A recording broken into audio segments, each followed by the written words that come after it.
E aí eu tava falando antes da gente começar aqui que lá em 22, ou seja, no comecinho de 22 ou final de 21, que houve o anúncio ali da composição da chapa, que seria o senhor e o Lula, aquilo me chamou muita atenção. Eu vi que teve uma galera que ficou...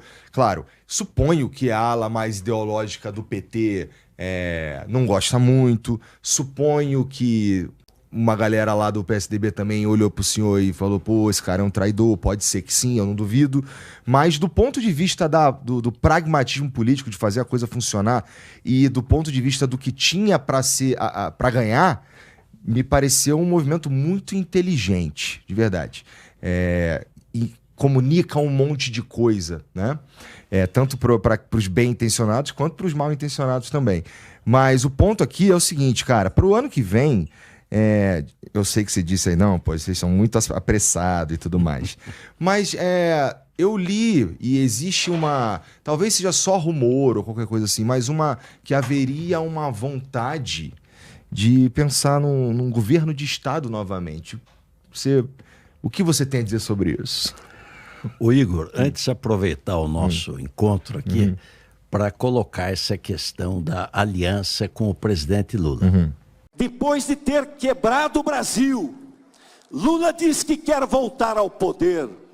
Ou seja, meus amigos, ele quer voltar à cena do crime.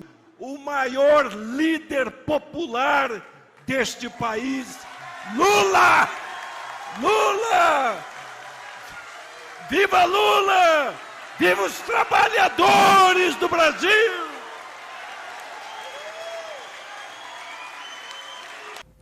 É preciso a gente ver a retrospectiva.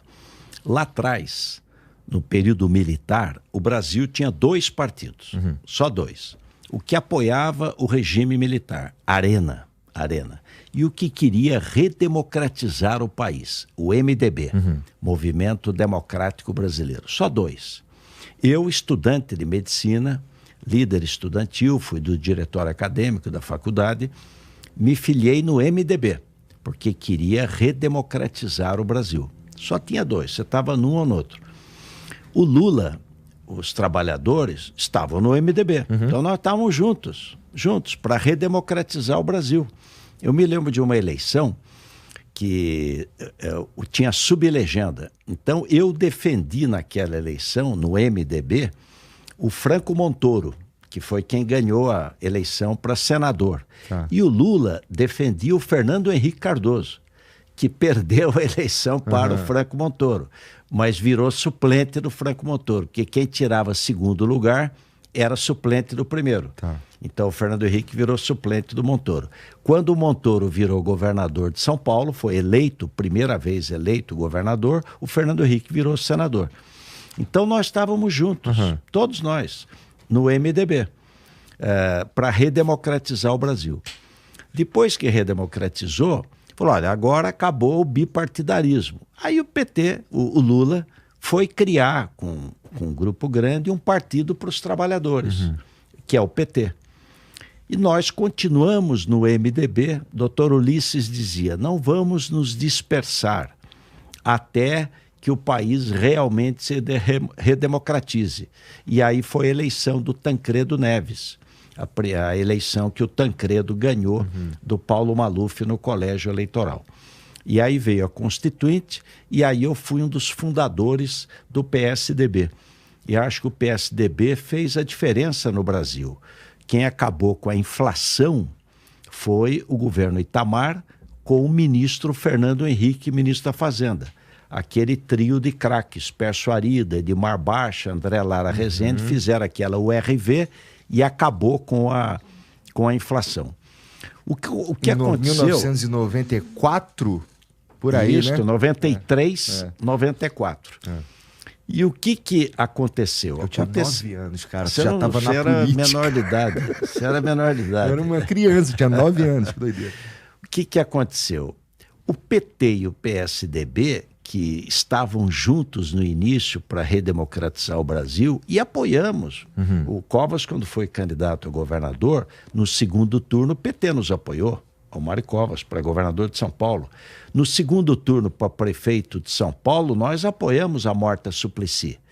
Mas o PT e o PSDB começaram a disputar as eleições. Então a gente disputava com o PT em nível federal e perdia. Eu perdi para o Lula, o Serra perdeu para o Lula, o Aécio perdeu para o Lula, e aqui em São Paulo a gente ganhava. Eu ganhei do Genuíno, o Serra ganhou do Mercadante, eu também ganhei, enfim. Mas não éramos inimigos. É natural você disputar.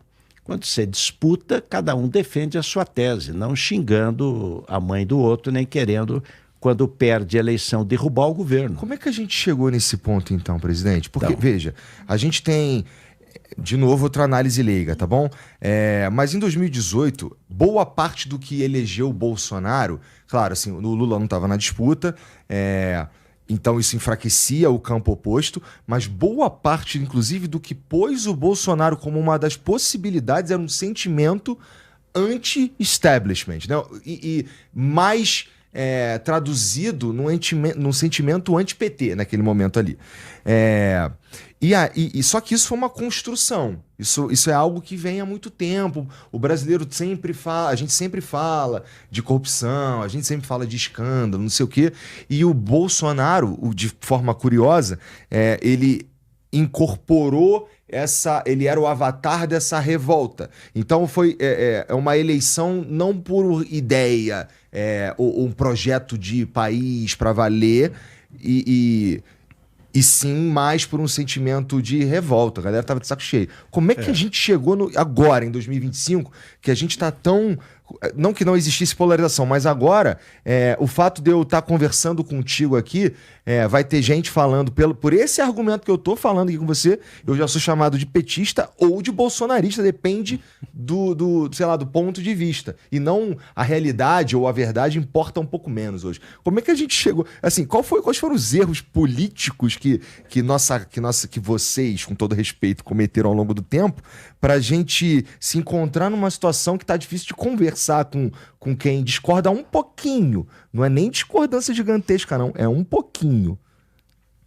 Olha, o Igor, primeiro, a democracia, ela não é o silêncio dos pântanos. Ela é agitada. É verdade. Então, no mundo inteiro, você tem embate. Contam que na Inglaterra, que é parlamentarista, o primeiro-ministro tem que ir ao parlamento, prestar contas. E fica de frente com a oposição. E fala aqui, rebate lá. Parece que estão brigando o tempo inteiro. Direto, o embate do primeiro-ministro com a oposição no parlamento inglês. Então contam que o Churchill, primeiro-ministro, foi ao parlamento e a líder da oposição era uma mulher, chamada Lady Astor. E no auge do debate, ela virou e falou: Churchill, se você fosse meu marido, eu punha veneno no seu chá. Ao que o Churchill respondeu: e se você fosse minha mulher, eu o beberia. Então, o embate político é natural. Você pega, em todo lugar, você tem um embate. Agora, o que não pode é querer, eu ganho a eleição, tá valendo. Eu perdi, eu dou um golpe. Eu não aceito o resultado. Não. Na democracia, você ganhou, trate de assumir e fazer um bom governo. Perdeu, trate de fiscalizar. O povo te escolheu para fiscalizar. Você tem que fiscalizar e tem que participar da atividade política. O que não é possível é você querer fazer um golpe de Estado. Quer dizer, isso não tem... O Mário Covas dizia, Igor, que a pessoa pode ser um pouquinho mais à direita, um pouquinho mais à esquerda, um pouco mais alta, um pouco mais baixa. O que diferencia mesmo é quem tem apreço pela democracia e quem não tem apreço pela democracia. Governo você sempre vai ter. Só que você pode ter governo de milionários, governo de poderosos, governo de aristocratas. A democracia é o governo do povo. É ele que manda. Eu coloco você no governo. Na outra eleição eu tiro, eu elejo a ele, na outra eu troco. Essa é a beleza da democracia. E você tem regras que você precisa cumprir para ter uma disputa leal. E o povo é que decide. Então, se imagine, se eles perdendo a eleição, tentaram dar um golpe, imagine se tivesse ganho.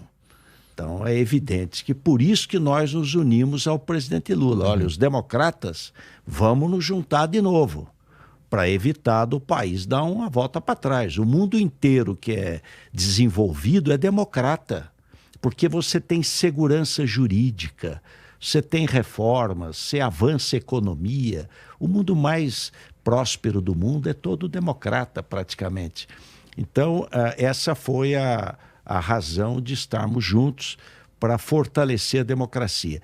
E queria destacar também reformas. O Brasil fez a reforma tributária. Essa é uma reforma histórica, porque, infelizmente, o Brasil é o país dos impostos. Nós somos o campeão dos impostos. Então, o que aconteceu? Juntamos 5 impostos sobre consumo: IPI, PIS, COFINS, que são federais, ICMS estadual e ISS municipal, e viramos um IVA, um Imposto de Valor Agregado. Isso vai, concluída a reforma tributária, vai fazer o PIB do Brasil em 15 anos crescer 12% a mais. Os investimentos, 14% a mais. Só por simplificar. Só por simplificar e desonerar investimento e desonerar exportação. Hoje, quando você investe, faz uma padaria, uma fábrica, um estúdio, você está pagando imposto. Sim. Quando você exporta, você está pagando imposto. Então, vai desonerar totalmente exportação, desonerar investimento e simplificar. É caro no Brasil pagar imposto. Sim, é pagar, você tem que fazer um monte de esforço para conseguir pagar certo. Você imagine uma fábrica que vende para 27 estados do Brasil. Nossa Senhora! Eu tenho uma indústria que eu vendo para 27 estados. Cada estado tem uma lei de ICMS. Sim. Tá? 50 alíquotas, 27 leis diferentes. É um caos tributário, um manicômio tributário. Então, eu diria que a reforma tributária é uma reforma estruturante que vai ajudar a economia brasileira a avançar.